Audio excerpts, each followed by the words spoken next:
ये भारत है जिसे एक साम्राज्य ने जंजीरों में जकड़ दिया था, लेकिन एक अकेला इंसान भी इतिहास बदल सकता है। यह संघर्ष था डर और आजादी के बीच का।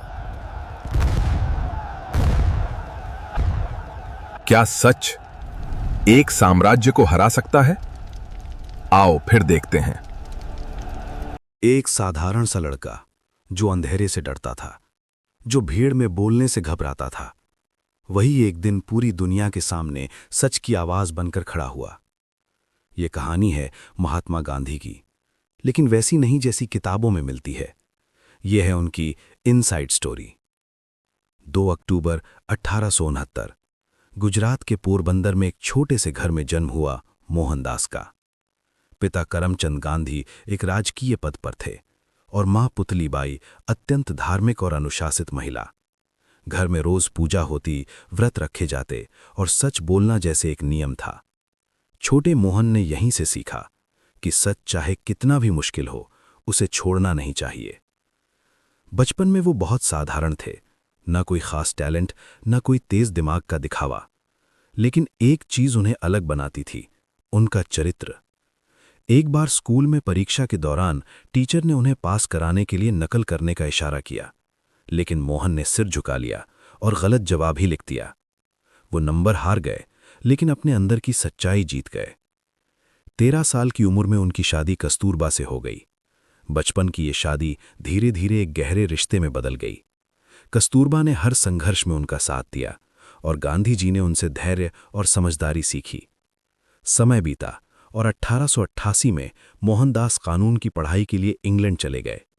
वहां की दुनिया बिल्कुल अलग थी, नई संस्कृति, नए लोग, नई सोच।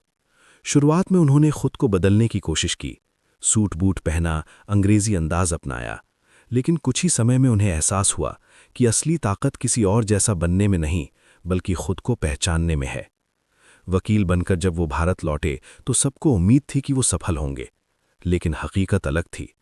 कोर्ट में बोलने से डर लगता था, केस नहीं मिलते थे, ऐसा लग रहा था जैसे उनकी जिंदगी कहीं रुक गई हो। तभी एक दिन उन्हें केस के लिए साउथ अफ्रीका जाने का मौका मिला और यहीं से उनकी जिंदगी ने एक ऐसा मोड़ लिया जिसने इतिहास बदल दिया। 1893 एक ठंडी रात, गांधी जी ट्रेन में फर्स्ट क्लास टिकट लेकर सफर कर रहे थे, लेकिन एक गोरे आदमी को यह मंजूर नहीं था कि एक भारतीय उसके साथ बैठे।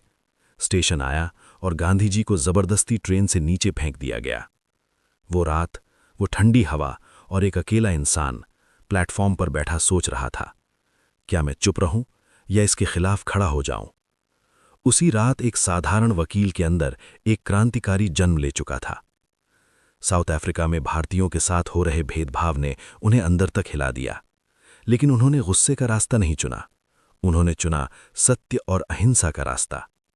यहीं उन्होंने एक नई ताकत को जन्म दिया, सत्याग्रह।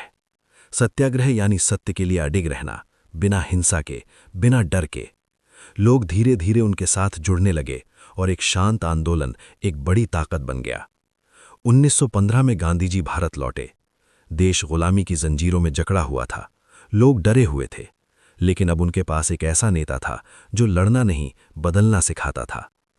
गांधी जी ने कोई जल्दीबाजी नहीं की, उन्होंने पहले भारत को समझा, गांव-गांव घूमे, लोगों के दर्द को महसूस किया और फिर शुरू किया आज़ादी का संघर्ष। 1917 बिहार का चंपारण, किसानों को जबरदस्ती नील की खेती करने के लिए मजबूर किया जा रहा था। उनकी हालत बहुत खराब थी। गांधी जी वहां पहुंचे और बिना किसी हिंसा के अंग्रेजों के खिलाफ खड़े हो गए। आखिरकार अंग्रेजों को झुकना पड़ा और किसानों को न्याय मिला। यह सिर्फ एक जीत नहीं थी, ये एक शुरुआत थी। 1919 रॉलेट एक्ट और जलियांवाला बाग हत्याकांड, सैकड़ों निर्दोष लोगों की हत्या ने पूरे देश को झकझोर दिया। गांधी जी के लिए ये एक बड़ा झटका था। अब उन्होंने तय कर लिया, अंग्रेजों को भारत छोड़ना ही होगा। 1920 असहयोग आंदोलन शुरू हुआ। लोगों से कहा गया कि अंग्रेजी चीजों का बहिष्कार करो, अपने देश पर भरोसा करो। पूरा देश एक साथ खड़ा हो गया। लेकिन 1922 में चौरी चौरा की घटना में हिंसा हो गई। गुस्साई भीड़ ने पुलिस स्टेशन जला दिया। गांधी जी ने तुरंत आंदोलन रोक दिया, क्योंकि उनके लिए सिद्धांत सबसे ऊपर थे। 1930 नमक सत्याग्रह। गांधी जी ने एक साधारण सी चीज को आंदोलन का हथियार बना दिया, नमक। साबरमती से दांडी तक 240 मील की यात्रा, हजारों लोग उनके साथ, और एक मुट्ठी नमक ने ब्रिटिश साम्राज्य को हिला दिया। 1942 भारत छोड़ो आंदोलन। अब आवाज साफ थी, अंग्रेजों भारत छोड़ो। गांधी जी को जेल में डाल दिया गया, लेकिन अब आंदोलन रुकने वाला नहीं था। 15 अगस्त 1947 भारत आजाद हुआ, लेकिन ये आजादी खून और आंसुओं के साथ आई। देश का बंटवारा हुआ, दंगे भड़क उठे, लोग एक दूसरे के दुश्मन बन गए। गांधी जी सबसे टूट गए। वो दंगों के बीच गए, लोगों से शांति की अपील की। उन्होंने कहा कि अगर तुम सच में मुझे मानते हो तो नफरत छोड़ दो। 30 जनवरी 1948 दिल्ली के बिरला हाउस में प्रार्थना सभा के दौरान नाथूराम गोडसे ने उन्हें गोली मार दी। गांधी जी के आखिरी शब्द थे, "हे राम।" एक इंसान चला गया, लेकिन उसकी सोच, उसका रास्ता आज भी जिंदा है। गांधी जी ने हमें सिखाया कि सबसे बड़ी ताकत हथियार नहीं बल्कि सच्चाई है, कि असली जीत किसी को हराने में नहीं बल्कि खुद को बदलने में है, और ये कि अगर इरादे मजबूत हों तो बिना हिंसा के भी इतिहास बदला जा सकता है। ये कहानी सिर्फ एक व्यक्ति की नहीं, ये कहानी है उस विचार की जो आज भी दुनिया को एक बेहतर जगह बना सकता है।